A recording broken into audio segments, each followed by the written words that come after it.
Have you noticed that when mainstream media wants to represent black people, they usually pick someone who looks a certain way, especially the women? Think light skin, loose curls, and Eurocentric features. It's not just coincidence, it's colorism. In this video, we're going to talk about how colorism silently shapes pop culture, and more importantly, how it decides who gets to be the face of blackness. Colorism is discrimination based on skin tone, usually within the same racial group. It privileges lighter skin and penalizes darker skin. The term is coined by author and activist Alice Walker in the 1980s, but the practice that goes way back, rooted in slavery, colonialism, and white supremacy. In many black communities, lighter skin has historically been associated with access, safety, and beauty. Not because it's better, but because of its proximity to whiteness. Let's talk about Hollywood. When blackness is on screen, it's often a very curated blackness. Lighter-skinned actresses like Zendaya, Yara Shahidi, and Zoe Kravitz are everywhere. Talented, yes, but also benefiting from colorism in a way darker-skinned actresses are not.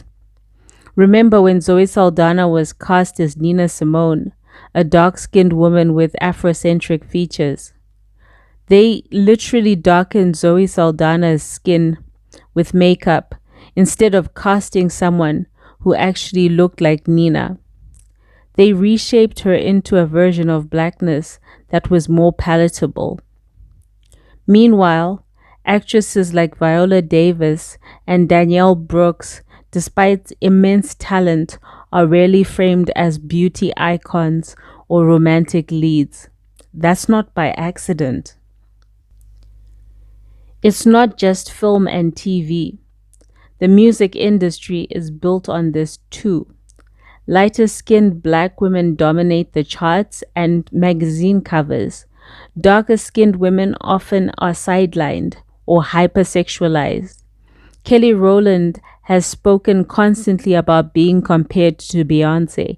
Normani, despite her talent and visuals, has struggled to find mainstream support that came easily to artists like Ariana Grande or even Dua Lipa. Even Meg Thee Stallion, a darker-skinned woman with mass appeal, faces harsher criticism, surveillance, and misogyny compared to her lighter-skinned peers. Beauty brands and social media influencers reflect the same pattern. The acceptable black girl aesthetic is often light-skinned, with loose curls or wigs modeled after European beauty standards. Darker-skinned influencers have to fight twice as hard for the same deals, or even to be considered beautiful. So what does that say to young black girls growing up? It says that your worth is tied to your closeness to whiteness. Darker-skinned people aren't just underrepresented, they're often erased. If they do appear, they're cast as the best friend, the ghetto girl, or the aggressor. They're not the love interest, not the hero, not the face of the brand. They are the background. This kind of erasure is psychological.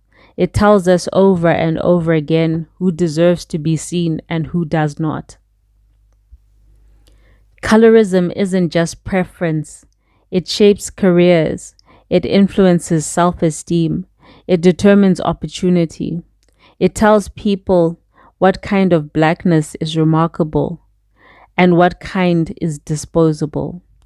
It also makes the conversation about representation incomplete. Because if we say representation matters, but only ever represent one kind of black person, who are we really uplifting? We deserve a media landscape where all shades of blackness are seen, celebrated, and loved, not just tolerated, not just used when it's trendy, but honored in all its richness, in all its forms. Because there's no one way to be black. And until we stop letting colorism define who gets to represent us, pop culture will continue to reflect a distorted image, one that leaves too many of us out of the frame. Thank you for watching. If you liked the video and if it resonated with you, please hit the like button and subscribe for more deep dives into race, media, and culture. Also, if you have thoughts, drop them in the comments and let's keep the conversation going. See you next time.